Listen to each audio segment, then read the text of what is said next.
વાહન ચાલકો સામે સુરત પોલીસ કમિશનર હવે એક્શન મોડમાં જોવા મળી રહ્યા છે। વરાછા વિસ્તારમાં પોલીસની ડ્રાઈવ હાથ ધરવામાં આવી। ઊંચા અવાજે હોર્ન વગાડતા રિક્ષા ચાલકોને દંડ ફટકારવામાં આવ્યો તો રિક્ષા પરથી ધ્વનિ પ્રદૂષણ ફેલાવતા હોર્ન ઉતારવામાં આવ્યા છે।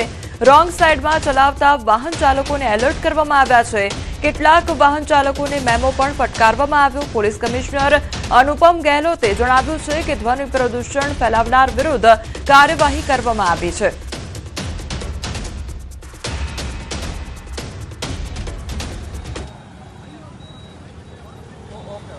બિનજરૂરી હોર્ન વગાડતા રહે છે। આ હોર્ન વગાડવાના કારણે લોકોના જો ધ્વનિ પ્રદૂષણને લીધે લોકોના કાના પડદા પર કેટલી અસર પડે છે અને હોર્ન વગાડવાથી કોઈ સિગ્નલ રેડ છે તો ગ્રીન થઈ નહીં જવાના, આગળવાળા કોઈ ગાડી હટી નહીં જવાના, જે રીતે ટ્રાફિક છે આ રીતે છે।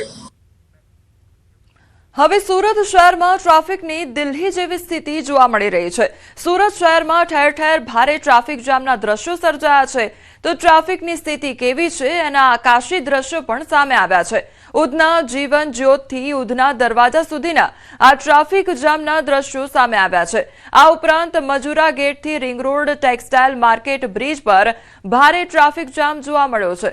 હજારો વાહનો કલાકો ટ્રાફિકમાં ફસાયા હોવાના આ દ્રશ્યો સામે આવ્યા છે તો સુરતના આ દ્રશ્યો સામે આવ્યા છે। આકાશી દ્રશ્યો સામે આવ્યા છે કે જેમાં નજર કરો ત્યાં ટ્રાફિક જામ જ જોવા મળી રહ્યો છે તો કલાકો સુધી જે વાહન ચાલકો છે તેમને હેરાન પરેશાન થવાનો વારો આવ્યો છે। સુરત શહેરમાં ટ્રાફિકની સમસ્યા હવે દિલ્હી જેવી જ જોવા મળી રહી છે। તો સુરતના આકાશી દ્રશ્યો સામે આવ્યા છે કે જ્યાં ઠેર ઠેર ટ્રાફિક જામના દ્રશ્યો જોવા મળી રહ્યા છે તો સુરત શહેરમાં પણ હવે ટ્રાફિકની દિલ્હી જેવી જ પરિસ્થિતિ જોવા મળી રહી છે। સુરતવાસીઓને કલાકો સુધી ટ્રાફિક જામમાં ફસાઈ રહેવાની નોબત આવી છે। તે લોકો હાલાકી ભોગવવાનો વારો આવ્યો છે અને તે આ આકાશી દ્રશ્યોમાં જ જોઈ શકાય છે।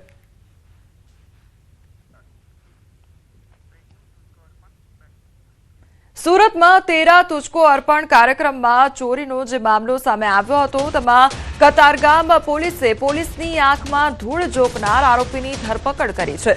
આરોપી પાસેથી પોલીસે આપેલા રૂપિયા રિકવર કરવામાં આવ્યા। શાતીર ચોરે પોલીસની આંખમાં પણ ધૂળ નાખી દીધી, જેની પાસે 3 મહિનાનું ભાડું ચૂકવવાના રૂપિયા ન હતા અને પોલીસના હાથે રૂપિયા 2.69 લાખ લેતા જોવા મળ્યો હતો। મકાન માલિકના જ ઘરમાં રત્ન કલાકારે ચોરી કરી હતી। પહેલા રાંદેરમાં રૂપિયા ભરેલી થેલી સાથે બાઇક મળી હતી। પોલીસ બાઇક માલિક સુધી પહોંચી તો પરત આપી ફોટો સેશન પણ કર્યું હતું। મકાન માલિકે સોશિયલ મીડિયામાં વિડીયો જોયો અને શંકા ગઈ તો મકાન માલિકના ઘરમાં જ ચોરી કરનાર રત્ન કલાકારની કતારગામ પોલીસે ધરપકડ કરી લીધી છે।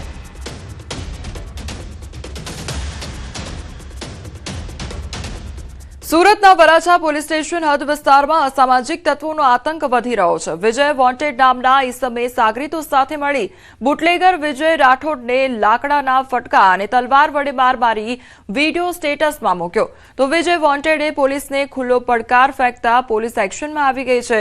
વરાછા પોલીસે તાત્કાલિક અસરથી વિજય વોન્ટેડની અટકાયત કરી તો ઇજાગ્રસ્ત વિજય રાઠોડને ગંભીર હાલતમાં સારવાર માટે હોસ્પિટલમાં ખસેડવામાં આવ્યો છે।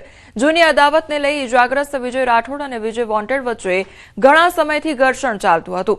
ઇજાગ્રસ્ત વિજય રાઠોડ દારૂના ધંધા સાથે સંકળાયેલો છે અને તેની સામે 2 વખત પાસા હેઠળ કાર્યવાહી પણ થઈ ચૂકી છે તો બીજી તરફ આરોપી વિજય વોન્ટેડ પણ મારામારી સહિતના અલગ અલગ ગુનાઓનો આરોપી છે અને તેની સામે પણ 2 વખત પાસા હેઠળ કાર્યવાही થઈ ચૂકી છે।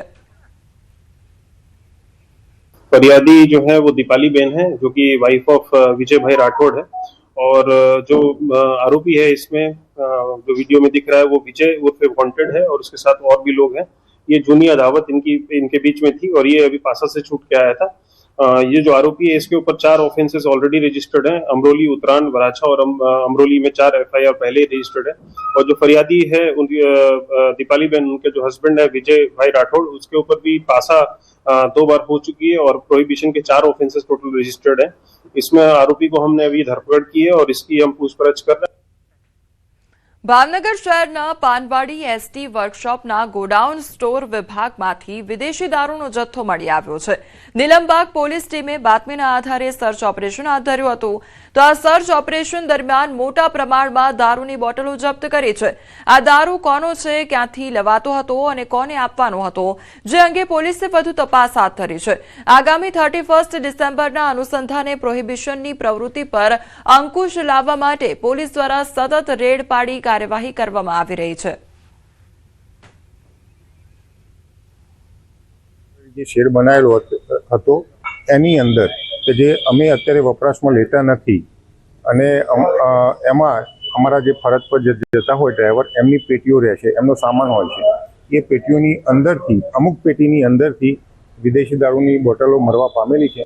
આ જે એસટી વિભાગના જે છે વર્કશોપ તેના એરિયાના વિસ્તારમાં હોય તો મેઇનલી જે હાલમાં પોલીસનું એવું માનવું છે કે જ્યારે આ બસીસ જે છે તે કોઈ એરિયામાં જતી હોય અને તેમાં આ પ્રોહીનો જે મુદ્દામાલ લાવતી હોય એ ટાઈપનું હાલમાં અનુમાન હોવાનું અમારું માનવું છે.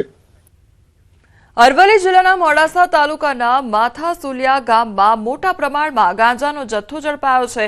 જ્યાં પોલીસે માથાસુલિયા ગામની સીમમાંથી એસઓજી પોલીસ ટીમે 16.950 કિલોગ્રામ વજનનો સૂકો લીલો ગાંજો સાથે એક આરોપીને ઝડપી લીધો છે. પોલીસે આરોપી છોડ ક્યાંથી લાવ્યો તે દિશામાં પણ તપાસ હાથ ધરી છે. તો સૂકા ગાંજાનો જે છોડ છે તે ઝડપી પાડવામાં આવ્યો છે. તો બીજી તરફ આ જે છોડ છે તે ક્યાંથી લાવવામાં આવ્યો છે તે દિશામાં પણ તપાસ હાથ ધરવામાં આવી રહી છે. તો અરવલ્લીનો આ મામલો સામે આવ્યો છે કે જ્યાં મોટા જથ્થામાં જે ગાંજાનો જથ્થો છે તે જપ્ત કરવામાં આવ્યો છે. લગભગ 16.950 કિલો જેટલો જે ગાંજાનો જથ્થો છે તે જપ્ત કરવામાં આવ્યો છે. ગુજરાત એટીએસ અને રાજસ્થાન પોલીસ 7 ડ્રગ્સ માફિયાઓને ઝડપી પાડ્યા છે. સાથે જ 17 કિલો એમડી ડ્રગ્સ અને 40 લીટર લિક્વિડ મેફેડ્રોન કબજે કરી લેવામાં આવ્યું છે.